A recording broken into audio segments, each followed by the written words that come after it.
Well, doctors don't just treat mental health. Some are dealing with mental health issues themselves. Dr. Chika Oriuwa shares her stories on disordered eating in her memoir, Unlike the Rest. And we've had you on when the book was launched, and we talked a lot about that. The book touches on disordered eating because you were going through that at the time. And a lot of that was controlling what you could control through your medical studies. Yes. And immediately prior to that as well, when I was in my undergrad actually here in Hamilton at McMaster University, was the first time that I went through that really intense experience of feeling like everything else was a little bit out of control, and the only thing I could control was how hard I studied and how little I ate.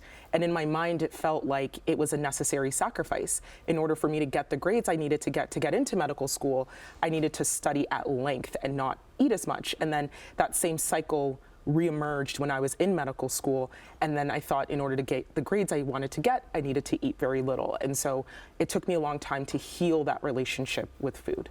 Who first noticed that there was an issue with food? Was it you?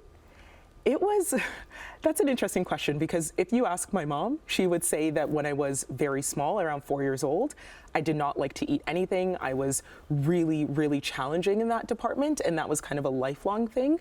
But medically speaking, I would say that when I was in my third year of my undergrad at Mac, that was when a doctor raised the question of, he actually noticed that my belt was way too big for me, and so were my pants, and he said, "That is unusual.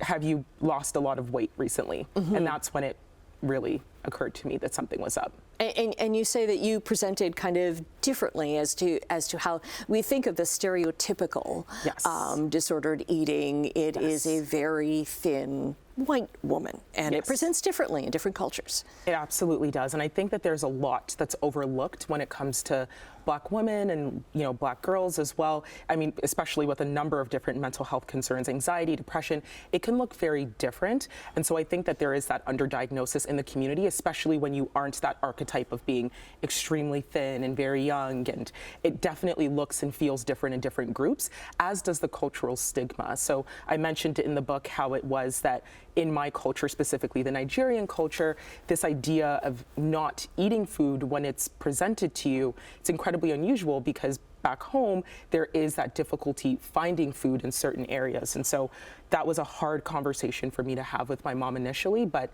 now we have a much more open and healthy discussion around it. And you say that you have a healthier relationship with your own body after you had kids.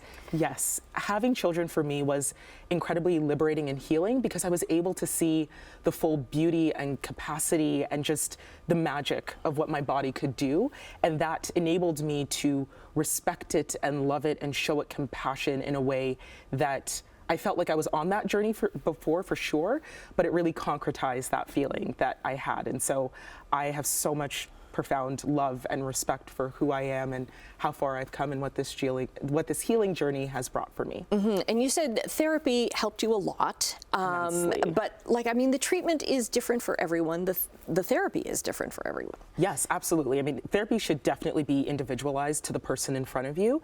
And I think for me, I had to unpack a lot of that cultural shame and stigma that came with being a Black girl who had disordered eating, because it was so unheard of in many respects. And then also unpacking a lot of this idea of what it means to be a woman, what it means to be a daughter of Nigerian immigrants, what it means to kind of carry that intergenerational understanding.